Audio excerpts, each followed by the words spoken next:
Welcome back to another baseball focused video. It's time to talk more MLB Draft. We are in the home stretch as far as the 2026 MLB Draft goes. As of recording this, we are only 6 days out from the draft on July 11th. Not much more time to gain any more data that might be useful in projecting where players might go. At this point, it's really just about signability. That's really what is going to change boards internally amongst organizations. There's really no reason to move players on a draft board as far as performance goes because there just simply isn't really anything going on at this point, especially for the players projected for the first round.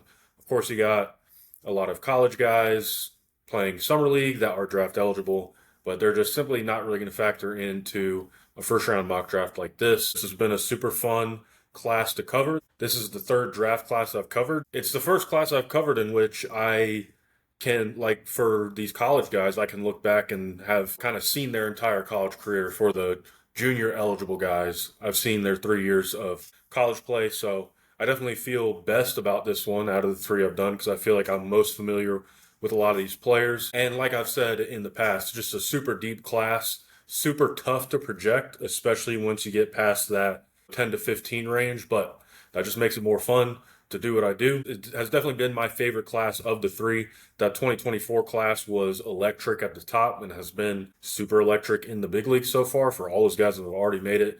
But this class, I think for sure, is the deepest one. And for that reason, I'm super excited to see how it plays out on July 11th. So with that being said, we'll jump into this mock draft. I will go through every pick. Going to try not to spend too much time on every pick because we got 40 picks to cover. And also, before I jump in, I do encourage you to go check out my draft board linked below this video. We're at 105 players at the moment. Obviously not going to add too many more names before Saturday, but I do plan on adding some more names to the board. A couple names in this mock draft that aren't even featured in my top 105 as it stands right now. It's been 2 weeks since I updated it, which I thought that was going to be my final update. But then with the draft combine and some different rumors about what kind of players teams are preferring at this stage, I did figure it's time for one final update before draft day comes around. So we'll be updating that one more time, adding a few more names. So go check that out. I've got a description for every player on there. It's been super fun to put that together as well. So enough rambling on my end. We're going to jump right in. This is Mock Draft 4.0. 4 mock drafts dating back to my first one was in March. So kind of a couple weeks into the college season, got my first one done. I did plan on doing 5. I promised in my first mock draft that I was going to do 5, but I ended up doing 4. It kind of didn't time up right on my end with the College World Series and the draft combine. I was supposed to kind of get 4.0 out around the end of the College World Series, but then I wanted the College World Series to finish, and then the draft combine came around, and so I just felt it was better just to do one final one after the draft combine was over. So we ended up with 4 mock drafts, and I do feel best about this one because at this point we've gotten all the data, all the intel, all the looks we possibly could have gotten, all the rumors going around. So excited to see how this stacks up with the actual things. Now we'll jump right in. First pick, first overall, White Sox. I still haven't taken Rock Chalowski. I know that there's been more buzz with this pick than there has been throughout the entire cycle. Chalowski came in as the favorite. I still do think he is the favorite. There are a few established public boards that do not have Chalowski as the number 1 player. I know MLB Pipeline just recently put Grady Emerson as their number 1 player. Overslot Baseball, which I have cited many times on this channel, encourage you to go check them out. They do great work. They have Von Lackey as their number 1 player. I still have Rock Chalowski as my number 1 player, and I don't think that by any means, I don't think anyone's wrong by putting Emerson or Lackey as the number 1 overall player. It's 3 completely different profiles. It kind of comes down to which one you prefer at this point. I've been on the record stating plenty of times that all 3 of those guys, including a couple other names in this draft, would be number 1 overall picks in a lot of other drafts. So I don't think any answer is wrong at this point. I don't think any answer for the White Sox is wrong either. So the reason I still have Chalowski at number 1 is, and the reason that I still have him mocked to the White Sox first overall, is because he came into the season as the favorite, the heavy favorite. It's not as heavy anymore because these guys have kind of climbed up, but there has been no reason to drop Chalowski. I understand that Emerson and Lackey put together excellent seasons, and they have certainly earned that consideration. But I think if you have a guy that was the favorite coming in, and he didn't do anything for you to say, maybe he's not the favorite, For me, at least, that's not means to drop him in favor of somebody else. And Chalowski is also a very unique profile. You don't necessarily see college shortstops with this type of tool set. He's an elite defender, one of the best shortstop defenders in the class. I think that gets overlooked at times. And then you add on the fact that it's one of the most complete bats in the draft as well. I mean, as far as bat alone, I would probably take Chris Hakopian over Chalowski. I think Drew Burris might be in that conversation. AJ Gracia probably deserves some love there. Even when you're talking about those guys, I still think Chalowski arguably has the best overall bat in the class. I think Hakopian is the only guy I'd feel comfortable taking over Chalowski in terms of just bat alone. First of all, you don't see a profile like Chalowski's get to college anyway. Out of high school, he was one of the top 10 prep shortstops in the class. He wasn't the number one overall prep shortstop in that 2023 class, but his profile is not one that typically gets to college. Like if he had not withdrew his name from the draft, he would have been there would have been certainly a case for him to be a first round pick and got first round money, and then gets to campus at UCLA and doesn't skip a beat. So there's no reason for me to drop him.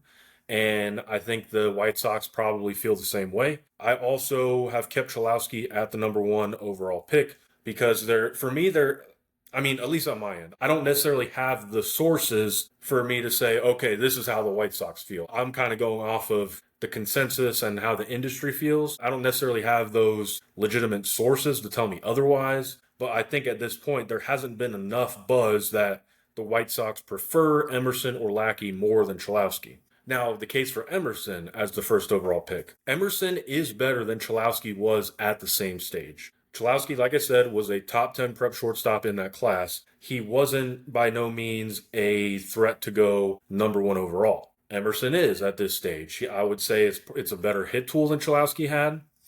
It's probably more power projection than Chalowski had at the same stage. It's not the defensive prowess that Chalowski has.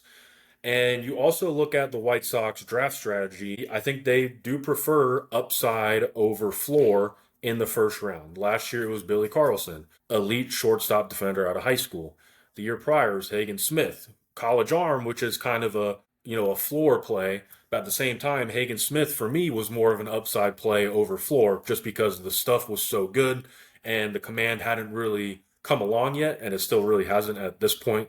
But that was still more of betting on the upside than taking the floor. 2023 was Jacob Gonzalez, who was a college first baseman. And so you're really betting on the power upside if you're taking the first baseman in the first round. And then 2022, you took a prep arm and Noah Schultz. So you really kind of see the White Sox taking a shot with some of these players in the first round, betting on the upside. So I think that's really where the case for Emerson comes in. And then also in 2021 was Colson Montgomery, prep shortstop with hit tool concerns, and he's kind of ironed those out and has become a productive big leaguer. But yeah, you look at the track record for the White Sox, and the track record alone might point to Emerson. There just hasn't been enough buzz that the White Sox do prefer Emerson over Chalowski. I do still think that I might be a little bit higher on Chalowski just because I am big on track record and elite defense at shortstop, and Emerson I don't think is going to be an elite shortstop defender. So I do think that there is, I wouldn't say Chalowski's in a tier above Emerson,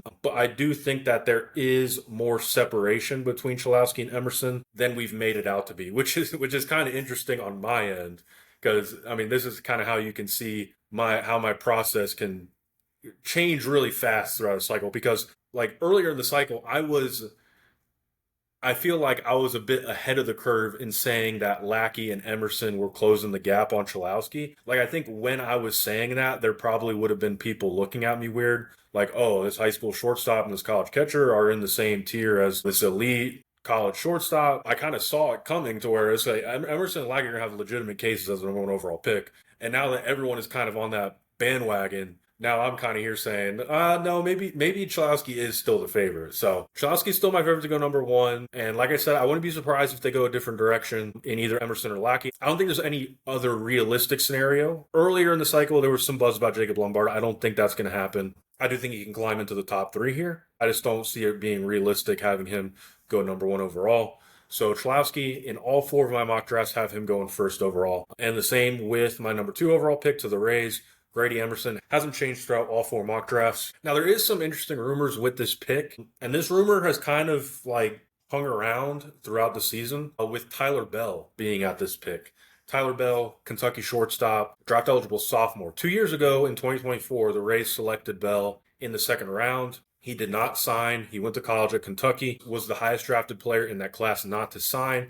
So the Rays and Bell are familiar with each other. There's been rumors swirling that there is a scenario in which the Rays take Bell second overall. And the reason being is because Bell did not turn in his medicals at the draft combine.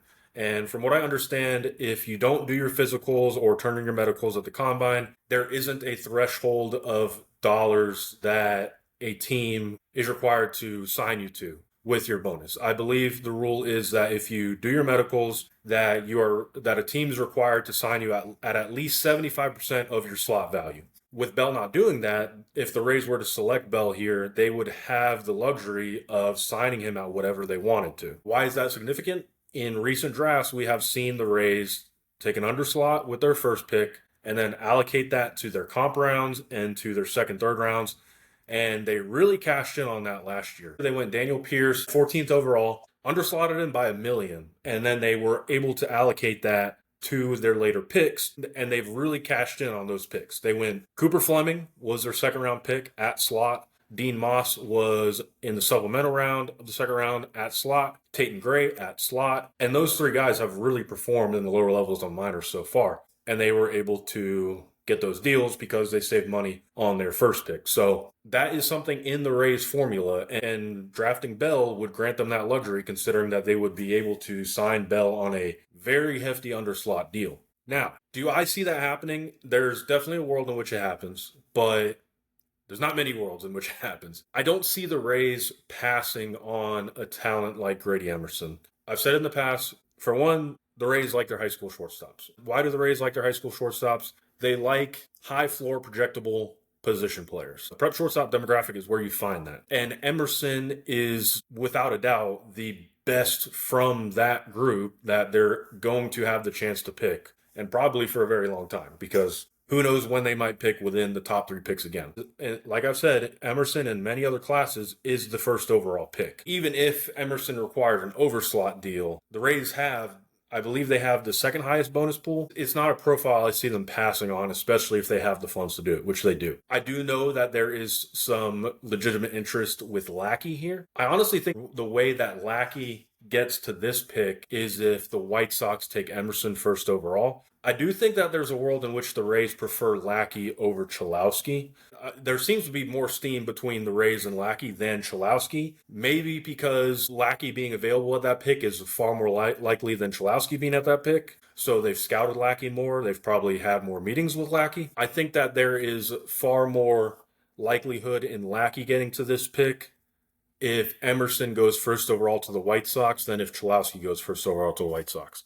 I think if Emerson is on the board, I think the Rays are taking Emerson. If Emerson's off the board, then there's really a conversation between Chalowski and Lackey, and that's the road in which Chalowski falls to third overall or maybe even to fourth overall, because one of the big stories out of the combine is that Chalowski had a meeting with 3 teams in the draft, and the Twins were not one of those teams. He had a meeting with the White Sox, the Rays, and then the Giants, who picked fourth overall. And I know a couple months ago, when the Giants acquired more of that bonus pool money in the Patrick Bailey trade, there was buzz around, okay, maybe the Giants are trying to buy down Chalowski to the fourth overall pick, which I thought was ridiculous at the time. But now that there is a world in which Chalowski falls to third overall, and maybe there's not true interest between the Twins and Chalowski, which I think would be crazy, there is a scenario in which Chalowski gets to fourth overall. I mean, it was a similar situation last year with Ethan Holiday. I think if you ask most people, they would have preferred Ethan Holiday with the first overall pick. And then if he wasn't going to be picked first overall, he was falling to fourth overall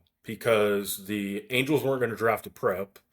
And the Mariners, it seemed like they were pretty set on whichever top college arm was available at that point, which was Cade Anderson. And then no one saw Holiday falling past fourth overall to the Rockies. So it was a similar situation last year, but also far more likely than it is this year. So I say that all to say, a couple months ago, really Chalowski getting past the second pick was like a 0.01% chance. But now I would say Chalowski getting to the fourth overall pick is maybe like a 3 to 5% chance. It's still very slim, but I'm just kind of laying out what could happen at this point, just based on what I'm seeing, based on what I've seen in the past. But I still say all this to say that I think the top three is still pretty solidified. I would still bet on Cholowski going first overall. I still would bet on Emerson going second overall. And then of your top three players, Cholowski, Emerson, and Lackey, I think the Twins just kind of end up taking whoever is remaining on the board. Like I said, maybe there's not interesting between Cholowski and the Twins, but at the same time, it's like, okay, if Cholowski's still on the board at third overall, my view is that they just take whichever of those three players is still available, which in this scenario, in most scenarios, is Lackey. That has been the same for the last three mock drafts. My first one, I had Justin LeBron there. We kind of know he is slid. He's still in the first round for me. We'll get to him in a little bit. So Cholowski, Emerson, Lackey, my top three, which also happens to be the order in which I have them ranked on my draft board. And then moving on to the Giants at fourth overall, I have Jacob Lombard here.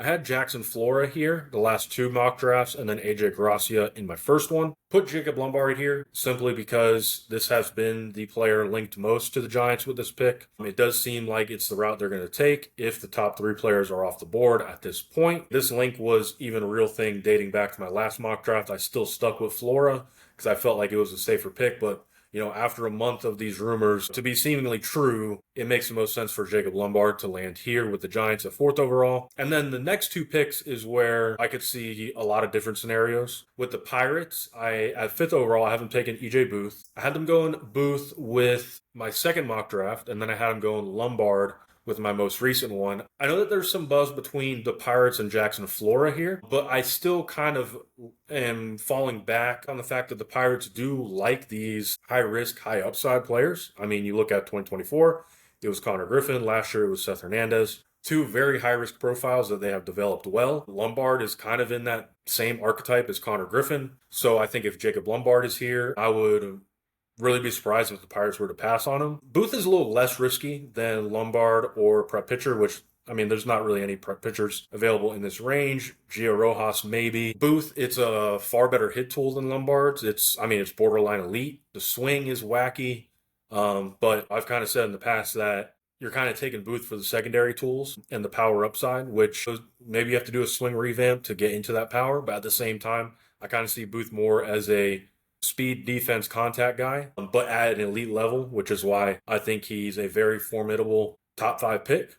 I think the Giants and Pirates taking Lombard and Booth is the scenario in which Flora slides. So I have the Royals taking Drew Burress with the 6th overall pick. I do feel like the Royals are kind of really looking to land either Lombard or Booth Jr. And of course, in this scenario, they land neither. In my last three mock drafts, I had Lombard, and then Booth in the most previous one to the Royals. I know that there's probably some steam between the Royals and Flora here, but at the same time, at least from what I've seen, it seems like they might prefer a bat here. And I think this kind of ends up being the perfect fit for Burress. I have kind of underrated Burress throughout the cycle, which is kind of crazy for me to think because I watched a lot of Drew Burress this year. And you can't really poke holes in anything Burress did. I think it's the best right-handed swing in the class. Like I said, there's an argument for it to be a better bat than Cholowski's. And I do think that Burress does have some legitimate steam as a top 5 pick. Like, I think there's plenty of realities in which we see Burress fall within the first 5 picks. Coming into the season, there was legitimate first overall upside. I think it's just a considerably high floor, and there's still power upside in there despite the size. And the center field defense is well above average. I don't know if I'd call it elite. It's well above average. So I do think that there is a very good chance Burress gets within the top 5 picks. And with that being said, I don't know if the Royals would pass on Drew Burress if he's available here. Then you move on to the Orioles at 7th overall. I have Tyler Bell going here. Just talked about him with the Rays pick. The reason I don't have Flora landing here with the Orioles is because they notoriously don't really draft pitchers in the first round. I think you have to date back to Grayson Rodriguez in 2018 was the last time they took a pitcher in the first round. I don't know if Flora is necessarily the caliber of pitcher that they would change that strategy. Maybe he is. For me, I mean, if I was the Orioles picking 7th overall and Flora was available here, I would snatch Flora up immediately. Rob Manfred wouldn't even be off the stage after announcing the 6th overall pick for me to be like, stay up there, announce Flora to us at 7th overall. Like, I'm super high on Flora. Flora, for me, is the best college pitching prospect since Paul Skeens.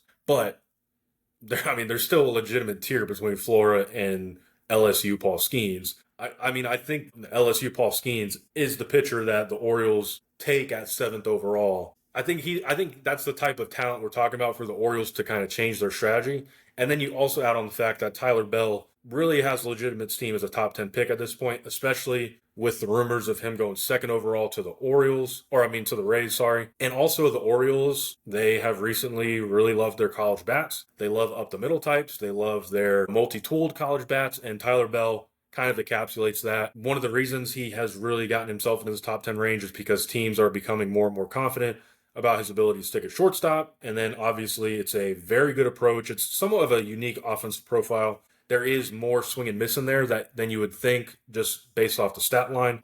But the reason the stat line doesn't necessarily show that is because he has probably the best approach in all of college baseball. Doesn't swing at pitches outside the zone, swings at everything inside the zone. Just another real high floor profile. And I think the Orioles will be all in on that, which is why I have Bell landing with the Orioles here at seventh overall. And that's where I have Jackson Flora ending up. I have him ending up at eighth overall to the A's. As high as I am on Jackson Flora, I've seen a lot of mock drafts where this is the case with Jackson Flora falling to the A's. The A's really love their polished college guys. My last two mock drafts, I had Chris Hakopian here at eighth overall. And with the way the A's have developed some of these high-powered college arms, Jamie Arnold last year, Gage Jump 2 years prior, or 2 years prior from now, I think the A's would be super happy if Flora was available here. And I'm not sure that there is a case for anyone else. Maybe a Derek Curiel, maybe Chris Hakopian still. I still think that Flora is probably a little more appealing to the A's than Hakopian. Hakopian, like I said, is maybe the best bat. At the same time, there's not a ton of defensive upside there. And, I mean, they did take Nick Kurtz in 2024, who was a first baseman. Not a lot of defensive upside there, but he also was a tier above Hakopian is now in terms of the bat. And he was a left-handed hitter. There is still a chance Hakopian could go here. Maybe an AJ Gracia, maybe a Derek Curiel. Ryder Helfrich could potentially be the case here, eighth overall. He's been having some legitimate top 10 steam. But I also don't see Flora falling further than this, which is also the reason why he lands with the A's here in this scenario. Ninth overall to the Braves, I have Jared Grinlinger. There has been basically every demographic I've seen with this pick to the Braves. It's been a while since the Braves have picked this high, which also kind of makes this a tough pick to forecast because we don't really necessarily have any recent data on what the Braves do when they're picking this high. I do know that they like arms. They did go Tate Southstein last year, who was a prep shortstop. But I've seen a lot of arms pop up here. I did have him going Carson Bolemon with my first two mock drafts. Bolemon has kind of just slid out of that top 10 consideration. I would still consider him with a top 10 pick. I just love the polish on him. And then I went Cade Townsend with my last pick for the Braves, and that was more so of kind of me hunting an underslot deal here for them to save money with their comp round pick, which is probably going to be a prep arm. It was kind of convenient taking Grinlinger here because on one hand, I know that they like high school arms. On the other hand, I knew that there was a good chance of bat lands here. And with Grinlinger, you get the luxury of both because he's probably the best two-way in this draft. Does he stick as a two-way? Probably not. I honestly really like him as a pitcher. I know that most teams prefer him as a hitter. I think he probably is a better hitter than he is pitcher. I do think that there's legitimate upside as a pitcher. So, I mean, I think this would be a slam dunk for the Braves if Grinlinger is available here. And then I also still think that this probably gives them the chance at an underslot deal to save money on that next pick, which is another pick we'll be covering. The Rockies at 10th overall, I have going Derek Curiel here. Derek Curiel, I believe, is the biggest riser in this mock draft. In my previous three mock drafts, I had him going 25th overall to the Brewers. Just a month later, I have him all the way up at 10th overall. This is more so a case of Curiel having...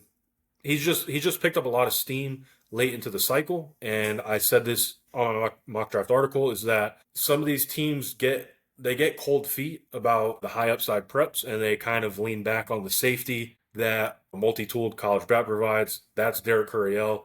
It's one of the best hit tools in the class. He's a draft-eligible sophomore. He plays excellent defense in outfield. He's probably going to stick in center, at least in the lower levels of the minors. I think Curiel has really legitimized himself as a top 10 pick. And so that's kind of how I ended up landing him with the Rockies. Also because I just don't really know what the Rockies plan to do with this pick. This is not a pick that has been there's not really a lot of intel or rumors on this pick, but kind of just felt like a safe bet putting Curiel here. 11th overall to the Nationals, I have Gio Rojas. This is the second time I've mocked Gio Rojas to the Nationals. I had him here in my second mock draft. In my most recent one, I had Carson Bolemon going here. It seems like pitchers are the demographic that pops up with this pick most. I had Cam Fluke in my first one, Gio Rojas in my second one, Carson Bolemon in my most recent one. Me personally, I prefer Carson Bolemon as far as prep pitchers go. I know that the velocity kind of backed out this spring, and he did miss some of his season due to injury, but I always kind of fall back on the polish and projection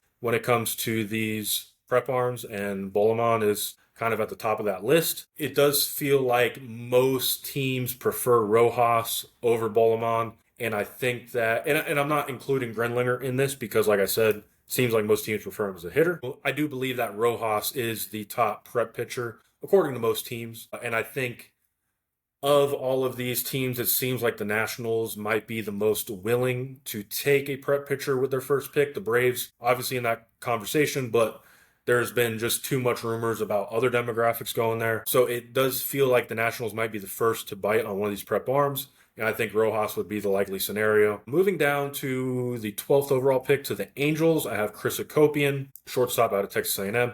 I'm already on the record saying that this is, in my opinion, is the best just pure bat. If we're talking bat alone, we're not talking about the secondary tools, we're talking about bat alone. Who I believe to be the safest bet to be a productive hitter at the big league level, I think it's Chris Akopian. I had him going here in my first mock draft to the Angels, and then I had AJ Gracia here in my previous two. The reason I didn't have Akopian here in my previous two mock drafts is because I had him going to the A's at 8th overall. Akopian has kind of fell out of that top 10 range, it feels like. I think probably because of the defensive upside. If he's going to stick on the dirt, it's probably going to be as a second baseman where he's probably going to be below average. So we're probably looking at a corner outfield bat, probably left field. But at the same time, like I said, it's a bat on feel safe betting on. And in today's day and age, with how good pitching is, I'm going to take the bat regardless of what the secondary tools are. Because you just don't get a lot of these out of the draft, high school or college. You don't get a lot of guys that you can say, okay, this guy's going to hit. And I think Akopian's going to hit. And I also mentioned on here that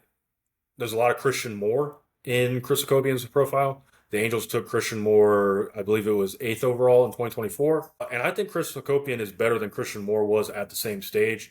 The numbers might not match up, but I do think that the underlying data, the swing, the contact metrics, the power upside, I think the entire package is a little better than Christian Moore was at the same stage. And then you also just add on the fact that the Angels are, I mean, if history tells us anything, they're just going to take who they believe is going to be the fastest moving college guy. And I think that's Chris Akopian. We could see something different considering that there has been a regime change literally like within the last week in the front office. They fired Perry Minasian, brought in John Mozeliak. I don't think that a late regime change is enough to say that they're going to change their strategy because there's already a framework that has been put together. So I don't think one guy coming in as an interim essentially is going to change their draft strategy, which is why I think Akopian is the most likely pick here. 13th overall, I have the Cardinals taking Ryder Helfrich, catcher out of Arkansas. At this point, with the type of buzz Helfrich has, I don't see him falling outside of the top 15. And of these teams between 10 and 15, I think the Cardinals are the most likely to take him. This is also the second mock draft in a row, which I have them taking Helfrich. There has seemed to be a lot of college bats pop up with this pick. I know the Cardinals like their college arms. I don't know if there's any college arms they would feel good about in this range. Maybe a Cam Fluke. Outside of that, I'm not sure if there's any other college arms that can climb into this range. I did consider AJ Gracia here, but at the same time, I think they might lean on the secondary tools that Helfrich has. He's arguably the best defensive catcher in this class, depending on how you stack up Helfrich and Lackey. I do think those are the case for Helfrich. Lackey has more athletic upside, maybe a stronger arm. Helfrich is definitely a slam dunk catcher. And then you also have the power upside. There's legitimate hit tool concerns in there. But at the same time, an elite defensive catcher with the type of power he has doesn't fall very far. I think the Cardinals in this range, like I would definitely see the Marlins taking him with what they've done in recent drafts. But I also don't know if he falls past the Cardinals pick if he's available here. Which does lead me to the Marlins pick. I have AJ Gracia here, who, like I said, thought about putting him here with the Cardinals at 13th overall. Gracia has been an interesting case for me. I did have him as the 4th overall pick to the Giants earlier in the cycle.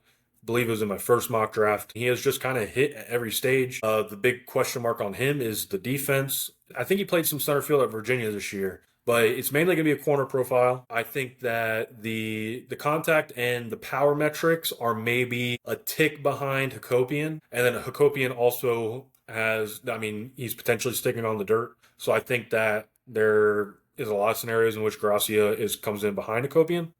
I do think that in this range, I do think that the Marlins are the most likely to land Gracia, considering what they've done in recent drafts. I mean, last year it was Ava Arquette, Cam Canarella, Brandon Compton. So definitely a lean towards college bats. They also like their power upside. I mean, Brandon Compton is a guy, for me, last year was maybe like a fourth round guy. They grabbed him in the second round last year. Obviously, the Marlins value power, especially from the college bat demographic. For that reason, I think this ends up being a landing spot for AJ Gracia. 15th overall to the Diamondbacks, I have Trevor Condon. This is my second straight mock draft in which I have mocked him here. It kind of feels like a lazy pick because kind of the thing with the Diamondbacks is that they're going to take the undersized, toolsy outfielder, and that is Trevor Condon in this case. I wouldn't even really call him undersized. He's your high contact, high speed, good center field defender, and it does feel like the 10 to 20 range kind of ends up being where Condon lands. With that being said,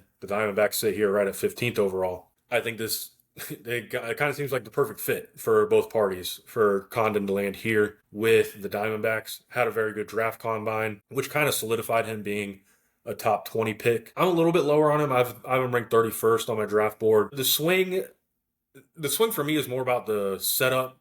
He's got that interesting barrel tip and the lower handset, which kind of makes me concerned about his ability to get to velocity up in the zone once he gets into pro ball. But at the same time, he's making it work right now. I've kind of said this with Eric Booth as well. It's like, if you're making it work this far, it's like, okay, let's see how it plays in pro ball. And then you have the secondary tools to fall back on. I can see the case for him to be this high. If I was a team drafting, I'd probably consider him outside the top 20. But I do see why teams do value him within the top 20. 16th overall to the Rangers, I have Cam Flukie. Flukie has been an interesting case because he missed most of his season with a rib injury. It wasn't an arm injury. That gives me less pause about taking him within the top 20. I still would consider him with a top 10 pick. I am always higher on injured guys, especially if it's not a glaring injury. I think they have the best value in the draft because it's like teams definitely get cold feet when it comes to injured guys that missed a portion of their platform season. And I understand that, but I don't think missing a couple months out of their entire amateur career is enough for me to dismiss them. I don't see Flukie falling much further than this. I also don't really know what to do with the Rangers pick because there hasn't been much rumors swirling here. So it kind of just felt like the right place to put Flukie. I would still take Flukie with a top 10 pick. Aside from the injury risk, it is borderline elite velocity.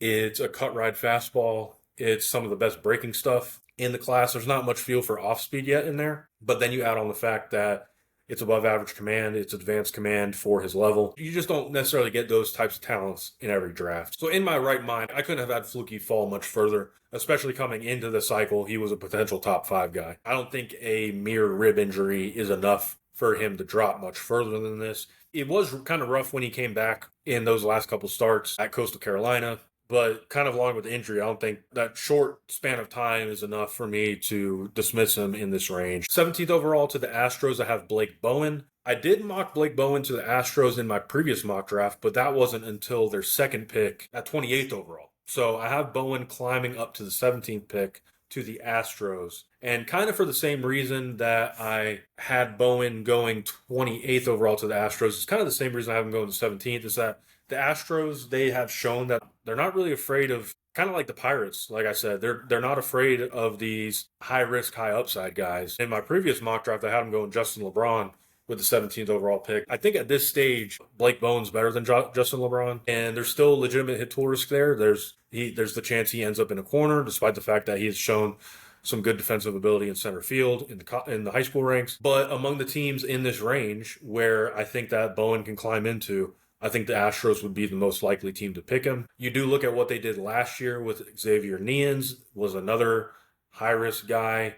For me, was probably a comp round guy. And then they get him, I think it was 20th overall they got Neans. have had good returns on him early on this year. Bowen is kind of in that same range as Neans. Like last year, I would have said Neans was closer to the comp round than he was to the middle of the first round. I think a lot of boards would feel the same way about Bowen. Like I said, I mean, they took Neans closer to the middle of the first round than the back of the first round. I could see them doing the same thing with Bowen. I do think Bowen is also better than Xavier Neans was at the same stage last year. Kind of feels like the right landing spot for him. 18th to the Reds. This is probably my hottest take, kind of my biggest shot in the dark. I haven't taken Rocco Maniscalco, shortstop out of the state of Alabama. Had a very good showing at the draft combine. This is a player that I've been particularly high on throughout the cycle. I've said it many times. It's like an Eli Willits light. Eli Willits went first overall last year, but he does have some legitimate steam coming out of the combine. You're probably talking about near plus defense. He's also the second youngest player in the draft, behind Jared Grindlinger, only by a couple of weeks. He's a switch hitter with above average contact skills.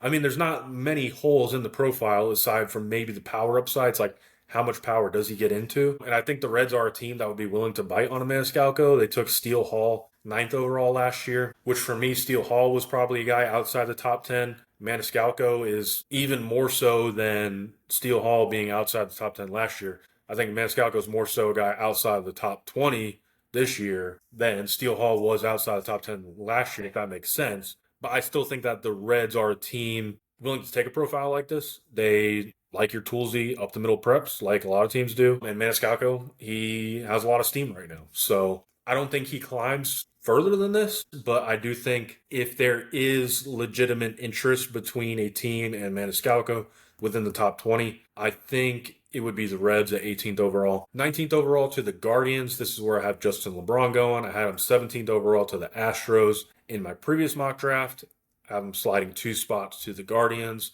The Guardians, another team like the Astros, like the Pirates, unafraid of risk. They also like their college bats. LeBron has some of the best upside in the class. I know that the hit tool is very scary. He really struggles with breaking stuff. He struggles with chasing breaking stuff outside the zone. He struggles on whiffing on breaking balls inside the zone.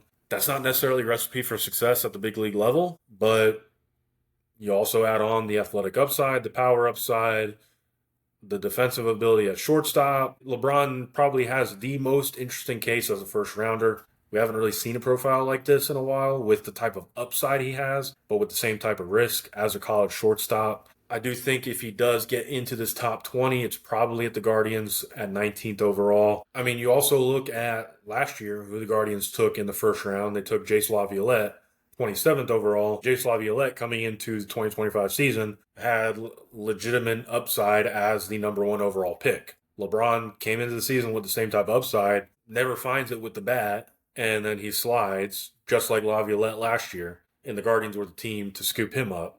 Could be the same case with LeBron this year. I mean, LeBron probably has more upside than Laviolette does because there's more projection on his frame. There's way more defensive upside and almost the same power upside. Very interesting case for LeBron. Definitely a very wide range of outcomes for him at this point. Like I said, if he does land in the top 20, it's probably to the Guardians or to the Astros. I don't know if I see anybody else taking a shot on him with the track record at this point. To the Red Sox at 20th overall, I have Hunter Dietz. This is the second straight mock draft I've given the Red Sox Dietz. I am very high on Hunter Dietz. I've given the Red Sox a pitcher with each of their picks.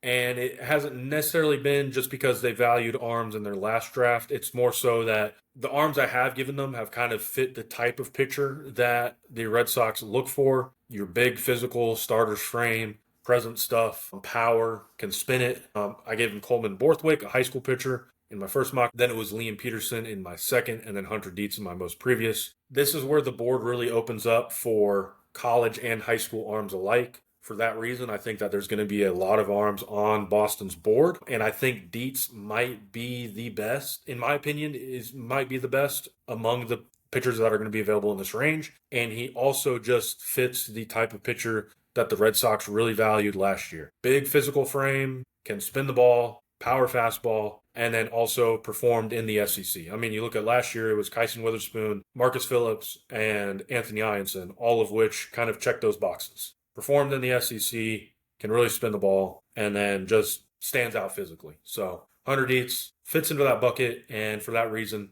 That's why I think the Red Sox take him here. The Padres at 21st overall, I have him going Carson Bolemon here. I don't know if the rumors are true, but I can see why plenty of people would believe this with them going Brody Bumilla here, because the Padres have kind of historically taken, like, they aren't afraid of prep arms. They, of course, like prep left-handers. They went Cruz Schoolcraft last year, who was kind of cut from the same cloth as Bumilla, unicorn lefty out of high school. And then it was Cash Mayfield a year prior, another high school lefty. I can see the reason for Bumilla here. Some of the best upside in the class as far as high schoolers go. I think it's 6'9", has been up over 100 miles an hour with the fastball, has legitimate feel for an off-speed pitch. I think Bumilla might give the Padres some pause just because they've had a tough time developing Schoolcraft. In theory, a unicorn prep lefty throwing that hard is like a dream. But at the same time, I do think it's very tough getting those body types to average command. And then there's also a lot of injury risk with those types of players. So I think for them to take on another one of those projects, in a sense, might give the Padres some pause when it comes to Bumilla,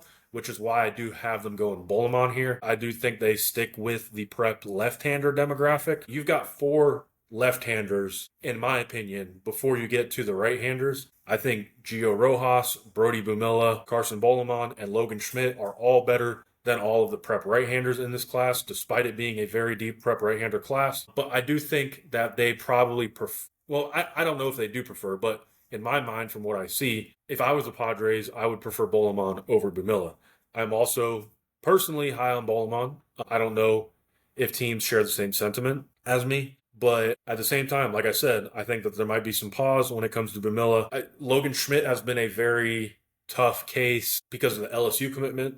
So I think Bolemon ends up being the safe pick here if they do want to dip back into that high school pitcher well. Tigers picking 22nd overall. I have him taking Cole Prosek. I had him going Tyler Spangler with my first 2. Spangler is also another one with an interesting case, because he missed all of his high school seasons. I believe he had a good draft combine, but him at the draft combine was the first time teams have seen him on the field basically all spring. And Spangler was a guy that came into the cycle. I would have said he was the favorite behind Grady Emerson as far as prep bats go. Cole Prosek has been a late, I wouldn't even say late riser. What I would say more so in the second half of the season has been a big riser. Kind of just fits the profile the Tigers have targeted in recent drafts. Left-handed prep, defensive upside, power projection. I mean, you look at Bryce Rayner last year, Bryce Rayner in 2024, Max Clark in 23. Last year was Jordan Yost. And so, I mean, especially with the Jordan Yost pick, it's like they're willing to underslot a prep bat here. Yost, for me, last year was a second rounder. Tigers take him in the first round. I think there's still some teams that probably view Prosek as a second rounder. I definitely think he's one of the more underrated bats in this class just because he's going to play either catcher or shortstop at the pro level. And then the hit tool is one of the more advanced hit tools in the prep class. I do think that the Tigers are all over Prosek, and I would be surprised if he fell past this pick if he was available here. Cubs at 23rd overall. I have him taking Soares Stroh-Snyder. Stroh-Snyder has dropped in all 3 of my most recent mock drafts. I have him going to the Rockies in my first 2 mock drafts at 10th overall. Then I slid him down to 14th overall to the Marlins in my previous. Now I have him here at 23rd overall to the Cubs. I know that there is some legitimate... Well, I wouldn't say it's legitimate. For me, it's not legitimate. It's still there as far as the hit tool concern. It's legitimate for some teams. For me, it's not as legitimate. I still really like the swing. It's kind of a split camp on the swing. I've seen some negative reviews on the swing. I like the swing. The hit tool did back up this year on Stroh-Snyder. And then you're probably talking about a corner outfielder. There is still some real legitimate athletic upside here. Strong arm as well. So I think he could be a plus right fielder. And then some of the best bat speed in the class. Some of those power in the class. And he's a draft-eligible sophomore. So I think that there is still a lot of untapped potential and polish here. I think he gets into the right system, and I think he could certainly be the best college bat to come from this class. Also, the Cubs' college bats keep popping up here with this pick. They've gone college bats. Last year was Ethan Conrad, college outfielder. Year before, it was Cam Smith. Year before that, it was Matt Shaw. And so you've seen the Cubs have a tendency towards college bats. There's going to be a lot of college bats available in this range. I don't see Stroh-Snyder falling much further than this for the reasons I already explained. Feels kind of like the right spot for him to land to the Cubs at 23rd overall. The Mariners at 24th overall, I have him going Tegan Kuhns, right-hander out of Tennessee, a college arm. I did have him going with 2 prep arms in my first 2 mocks. Then I slid over to Tyler Spangler, prep shortstop, with my 3rd mock draft. I've seen a lot of different demographics pop up with this pick. I've probably seen college arms the most. I had 2 prep right-handers here at this pick. But at this stage, I don't know if I see any of these prep right-handers pushing this high up to the Mariners at 24th overall. Maybe Coleman Borthwick. I think Borthwick is the best prep right-hander on a lot of teams' lists. That's the feeling I get. I also don't know if I see the Mariners taking that type of profile. So I'm kind of falling back on a college arm here. There are a number of college arms available in this range. Cade Townsend is a name I've already mentioned. Cole Carlone could be available in this range. Liam Peterson, Mason Edwards potentially, Taylor Rabe, Logan Redeman.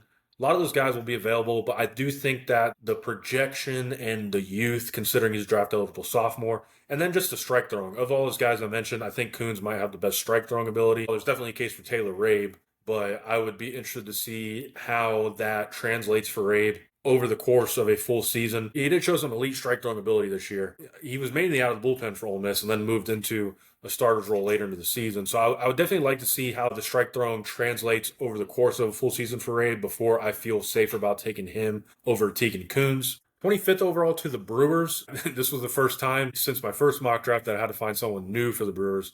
I had Derek Curiel here for the Brewers in all 3 of my mock drafts. It just felt like the right range for Curiel at the time. Like I've already mentioned, he has climbed into the potential top 10 range.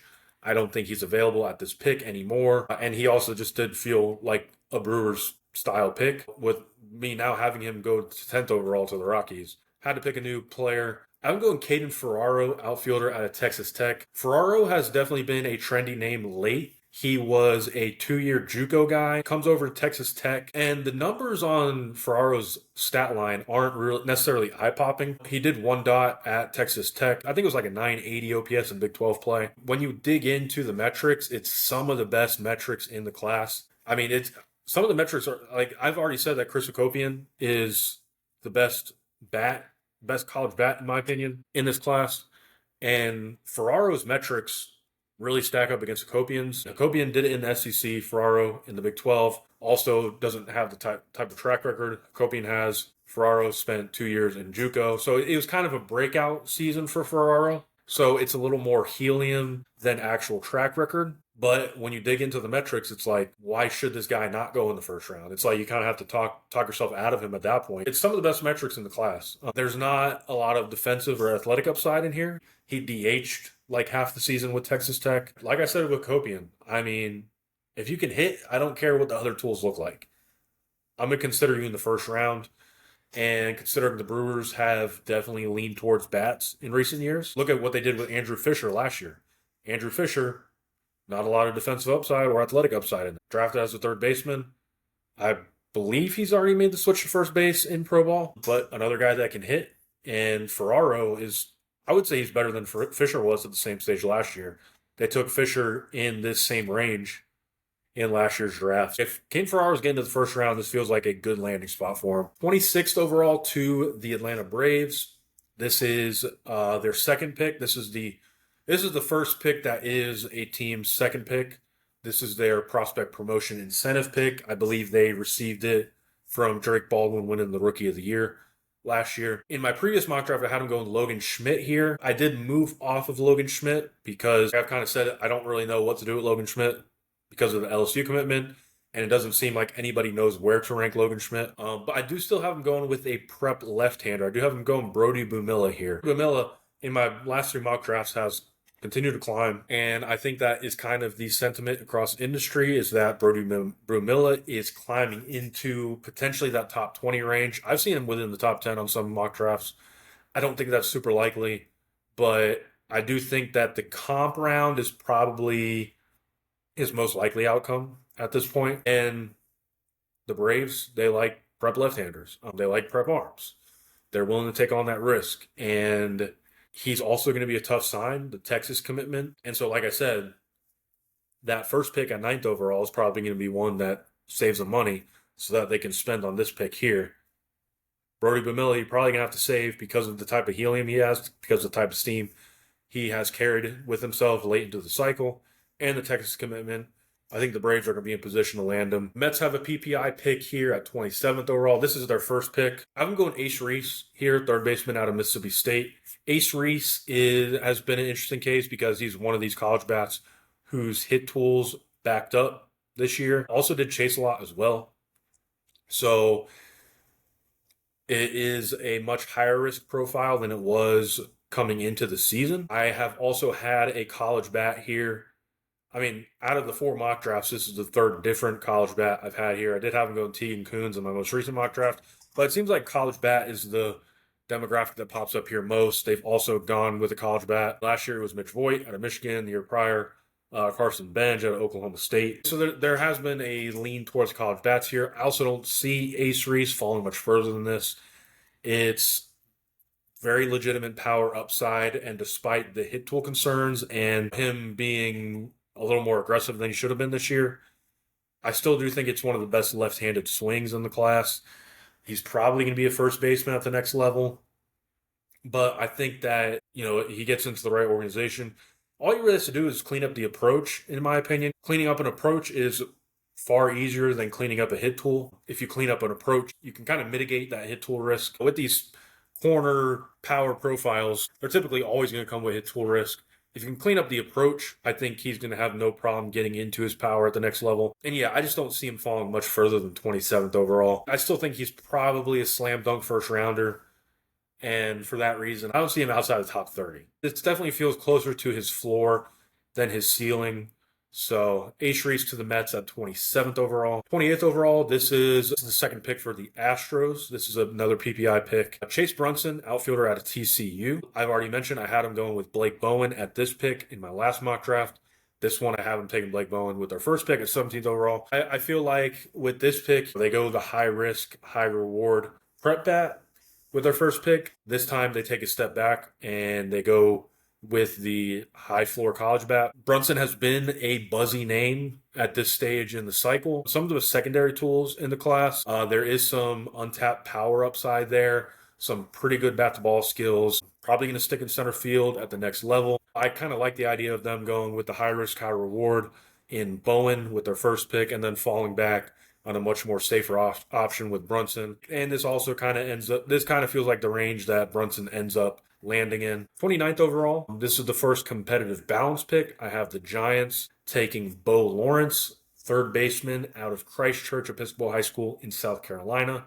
This is a bat that I'm pretty high on. I know that teams typically pass on the prep corner profile, which that is Bo Lawrence. I think he played some shortstop this year for his high school team. From the reviews, at least, he did show some pretty good defensive ability at shortstop. He's just too big to stay there long term. I think he's 6'5". He's probably a third baseman long term. Well, I don't even know if I would say long term. It sounds like he's probably gonna end up at first base just because of the size, just because of the power profile. And like I said, that's a profile teams typically would pass on in the first round. But this is also the Giants' second pick. I also mentioned that there's a lot of Bryce Eldridge in this profile. Bryce Eldridge was a high school first baseman in 2023 that the Giants took 16th overall. So, I mean, that's as risky a pick as any, and Bryce Eldridge has turned out pretty all right. He, really broke out in his first full year in 2024, and then last year was a little bit more of a bumpier ride, but now he has finally kind of found himself some legitimate playing time in San Francisco. I don't think it's a profile the Giants are afraid of developing. With this being their second pick, I think they would feel safer taking a profile like this. I'm pretty high on Lawrence. Aside from it being a corner prep profile, it's like I've mentioned in the past that if you are a left-handed prep hitter with projection and a really good swing, I'm all in, despite what the rest of the profile looks like, and that's kind of Bo Lawrence. And probably more defensive upside than Eldridge had at the same stage. Definitely a profile I like. I understand why teams might not take him with their first pick, but I can see a team like the Giants taking a chance on him with their second pick. 30th overall, this is the Royals' second pick. I have him going Taj Marchand, prep shortstop. I had him going Coleman Borthwick here in my previous mock draft. I had him switching to a shortstop here, mainly because, like I said earlier, I do believe that the Royals are very in on trying to land one of either Jacob Lombard or Eric Booth Jr. In this scenario, they land neither of them. So I do think that they try to use this pick to cash in on one of these high upside prep shortstops.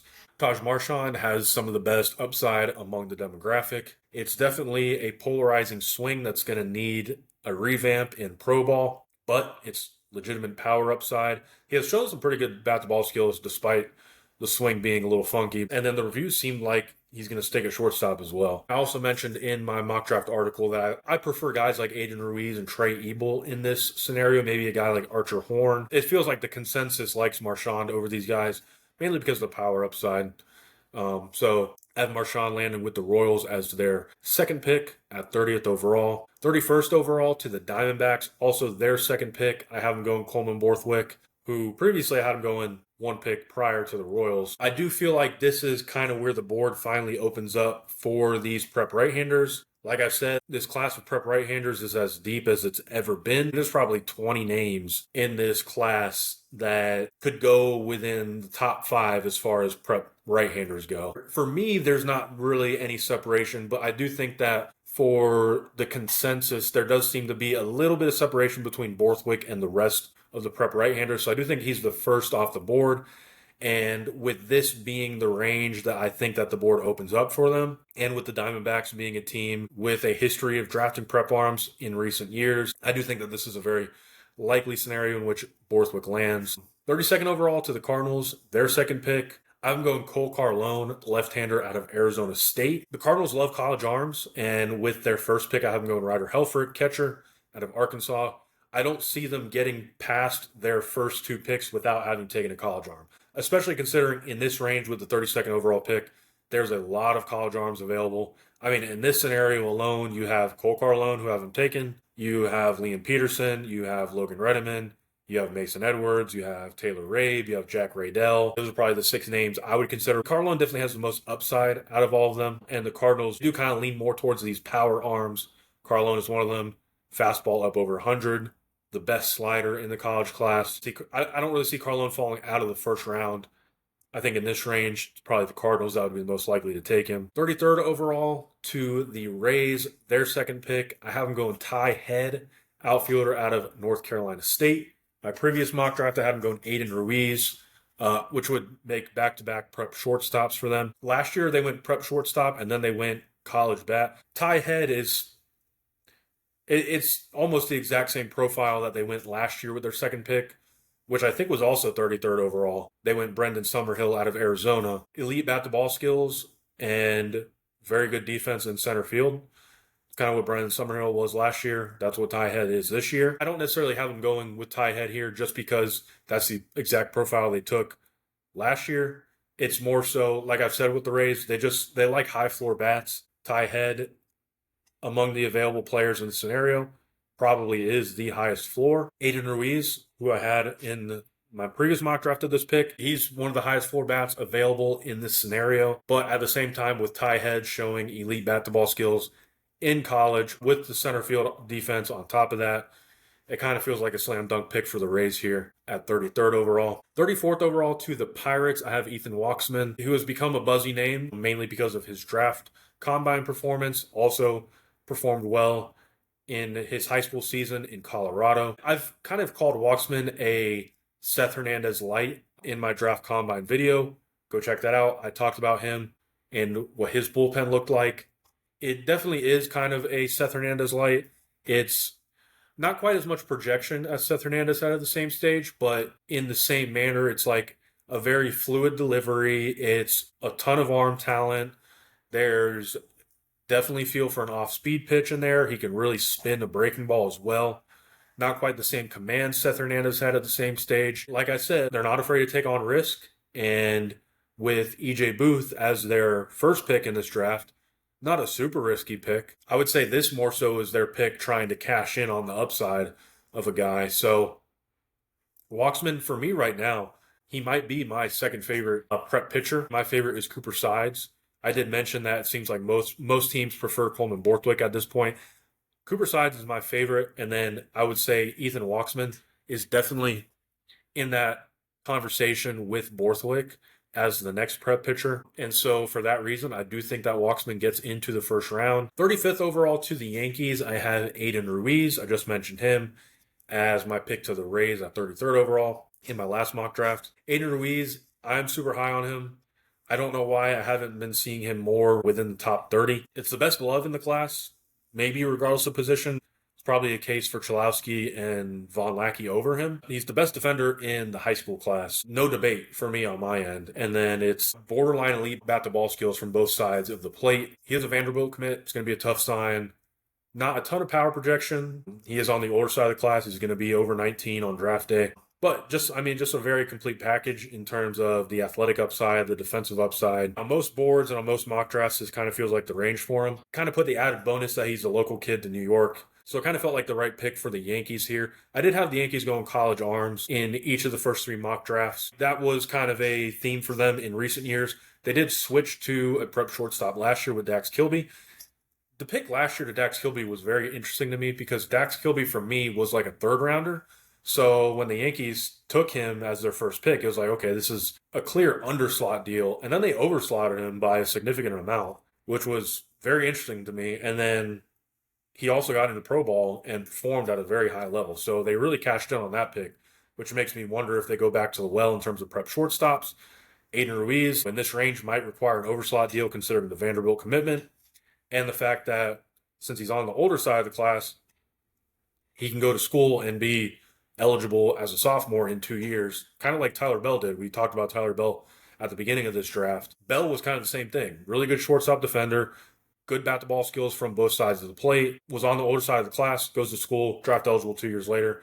Now he's a potential top 10 pick. I could see Ruiz taking the same route, especially considering he's a Vandy commit, which is a tough sign, especially when you get kind of later into the first round. Phillies at 36th overall. This is their first pick. I have them going Trey Ebel, shortstop out of Corona High School. If that last name and the school name sounds familiar, last year his brother Brady Ebel was drafted in the first round by the Brewers, I believe it was, and then also Corona High School. That's where Seth Hernandez, Billy Carlson, and then his brother Brady Ebel came from last year. There's been a lot of eyes on Ebel throughout his high school career. This was really the first year he got the chance to show his ability at shortstop because obviously he had Billy Carlson playing there at Corona last year. I've had the Phillies taking a prep shortstop with each mock draft, and it's been a different one at each stage. I had James Clark in my first, Aiden Ruiz in my second, Taj Marchand in my most recent, and now Trey Ebel here. The Phillies have historically leaned towards the prep shortstop. Last year they did go Gage Wood, which was kind of surprising for me considering the range that they were picking in. That felt like more of a range in which they would stick with the prep shortstop. They did go with the college arm. And then for that reason, I thought about sticking with the college route here with the Phillies. At the same time, they did go with college arms, basically, I think through the first 8 rounds last year. I think it wasn't until the 9th round that they took a bat. They haven't shown a real lean towards college bats high up in the draft. So I do think that for the reason that they didn't draft a bat until the 9th round last year, I think they might pivot back to a bat in the first round this year. And I think it probably comes from the high school ranks. Probably a Toolsy up the middle type, which is something that they have valued in recent drafts. It was Dante Nori, 2024. 2023 was Aiden Miller, 22, Justin Crawford, 2021. Prep pitcher with Andrew Painter. Among that demographic, for me personally, Trey Ebel is at the top of that list. And so I do think that Ebel can get into the first round. Kind of feels like the right range for him if he does get into the first round. For the Rockies at 37th overall, they have the next 2 picks. So they have the 37th and 38th pick. So the Rockies get 3 picks within the first round. Had them going Derek Curiel with their first pick at 10th overall. With the 37th pick, I have them going with Taylor Rabe, who I briefly mentioned previously, right-hander out of Ole Miss. It seems like there is going to be a college arm pop up with either of these picks at 37th or 38th overall. I feel safest about Taylor Rabe at this stage among the guys like I've already mentioned, Liam Peterson, Logan Redeman, Mason Edwards, Jack Radell. The combination of present stuff and strike throwing ability is the most appealing to me at this stage. And like I said, there is concern for me, like, does it translate over the course of a full season? At the same time, the stuff is also some of the best in the class. In his short stint this year, it was elite strike throwing. So if it backs up over the course of a full season, okay, then it's average strike throwing, maybe slightly below average strike throwing with elite stuff. It's 2 different fastballs. It's a cut ride fastball, sinking fastball, and then I believe it's 2 different breaking balls and an off-speed pitch. Definitely some legitimate upside as a big league starter for Rabe. can certainly fall back on the high leverage reliever if he needs to. I think a college arm pops up with either of these two picks, if not both. And Taylor Rabe is one I feel confident about in this range. With the 30th overall pick, their third pick of the draft, they have him going Daniel Jackson. This was more so a matter of me getting Daniel Jackson into the first round. He's kind of been an interesting case as far as performance goes in the SEC. Can't really find anybody better. He's played solid defense behind the plate throughout the year. I know I think he was the sixth player all time to hit 20 home runs and steal 20 bases in a season, was the first catcher ever to do that. Performance isn't everything in terms of projecting, but at the same time, it's like, how often does this type of performance come around? Golden Spikes winner, did it in the SEC. I think what it really comes down to is how confident are teams in his ability to stick behind the plate as a catcher. Do they want to move him off and just kind of lean on the power upside and the athletic upside? There's a number of different directions his career can go. But I do think at this point, I do think that there is a team that is going to get him in the first round based off what he did this year alone. And I don't know if the Blue Jays or the Dodgers would take him at 39th or 40th overall, which is why I had him going to the Rockies. So with the Blue Jays, their first pick at 39th overall, the Dodgers pick at 40th overall is also their first pick. When your first pick is this late into the draft and you also have a small bonus pool, which the Blue Jays and Dodgers both have small bonus pools, at this point in the draft, it's kind of like when you're playing with a very small bonus pool, I feel like most teams lean more on the safe bet. And for that reason, I have the Blue Jays going with Jack Raydell, right-handed pitcher out of Notre Dame. Raydell, it's one of the highest floors among all the pitchers in this class. It's a legitimate 3-year track record at Notre Dame. It's a big physical starter's frame. It's probably above average strike throwing for the level. And then there's some legitimate stuff in there as well. I know the fastball's up to 98. I know that there's some legitimate secondaries in there as well. So Jack Raydell definitely feels like one of the highest floors in the class. I would have to find the last time, if ever, the Blue Jays' first pick has been this late in the draft. And for that reason, it's like, if I'm the Blue Jays, I'm probably just taking the safest bet at this point. I don't know if I'm going to waste my first pick, which is not until this late in the draft, on a high risk, high upside type of pick. And then I kind of have the Dodgers going in the same direction. I have them going Jake Schaffner, shortstop out of North Carolina. And Schaffner probably grants you the luxury of an underslot deal as well, considering Schaffner's probably in the second to third round range on most boards. I have him ranked 85th on my draft board, which would kind of put him like mid-third round, I believe. It's borderline elite bat-to-ball skills. Teams have become much more confident in his ability to stick at shortstop. It's pretty good speed as well. It's just a well-rounded profile with a high floor, and the Dodgers kind of went with that last year as well. I think they were also picking last. They went Zach Root and Charles Davalon with their first two picks, which I think were back-to-back. Two kind of high-floor picks. I think that's kind of the same case with Schaffner here. And Schaffner, kind of with some of the buzz he has, he also had the good performance at the College World Series, gained some steam in that manner. I do think that there is a world in which he gets into the first round. If he does, it's going to be in the back of the first round. And I can see the Dodgers being the team to take him. And the Dodgers like tools anyway. Kind of really the only tool he's missing is the power tool. Jake Schaffner rounds out the first round. A couple names in my previous mock draft that slid out of the first round. Cooper Sides, who I mentioned, he's my favorite prep right-hander in the class. There just isn't really legitimate steam between him and any of the teams selecting in the first round. Aiden Robbins, I can still see him land in the first round, but for me, the hit tool wasn't what it was made out to be this year. Mason Edwards is kind of a back of the first round, front of the second round type of guy. In this scenario, he fell right outside of the first round. Liam Peterson I had in the first round in my previous mock draft. I think there's just a little bit too much risk there. It doesn't seem like there's a lot of steam as him as a first rounder at this point. Logan Hughes is another bat I really like, but there's just not enough supplementary tools for me to feel safe about him getting to the first round. Will Brick, a high school catcher, regardless of the fact that he is the best high school catcher in the class, it's really tough to project where a high school catcher might go. Logan Schmidt, already mentioned him, has just been a tough case because it doesn't seem like anyone knows how to rank him. Tyler Spangler, another guy I don't really know where to put because he missed all of his senior season in high school. Caden Sorrell, I had him at 19th overall in my previous mock draft. He falls out. He was kind of like Mason Edwards, kind of another odd man out. He has slid just because the bat-to-ball skills did back up this year. There is some legitimate secondary tools in there, some good speed, a strong arm, but kind of just another odd man out in this situation. Logan Redeman is another one that fell out of the first round for me. There is some legitimate concern about the health of his arm. Mentioned him in my draft combine video. The bullpen didn't look great in terms of velocity. Seems like teams don't think that he is at 100% yet, and that also was a risky injury he's dealing with, arm fatigue. I don't think he threw more than 60 innings at UCLA this year. And then Cade Townsend. I had him 9th overall in my most previous mock draft. He falls out of the first round. Another guy kind of like Logan Reddeman, it seems like teams are a little more concerned about the health because he did kind of break down at the end of the year. It wasn't really any legitimate injury, but it did seem like kind of like a load management situation in a sense. Didn't pitch in the postseason at all. I don't think he pitched in regionals or super regionals I think he did pitch in regionals. He didn't pitch in super regionals, and he didn't pitch in Omaha for Ole Miss. There's definitely some concern there health-wise. I think stuff-wise and strike throwing-wise, I would definitely consider him in the first round, but it does seem like he's kind of slid out of the first round because of the injury risk and the concern with his durability. Yeah, those are all the guys that fell out of the first round for me. Well, would love to know what you think about this mock draft, what you think about your favorite team's pick, and how I projected that. Let me know in the comments. Like I said, this is the last mock draft of the cycle for me. This should be the last piece of long form content I have before the draft. I do plan on covering it as much as possible next weekend as the real thing is going on. 2-day event. I believe last year was 3 days. This year it's 2 days. So a lot more packed into the weekend. Looking forward to it. If you tuned in this long, I appreciate you.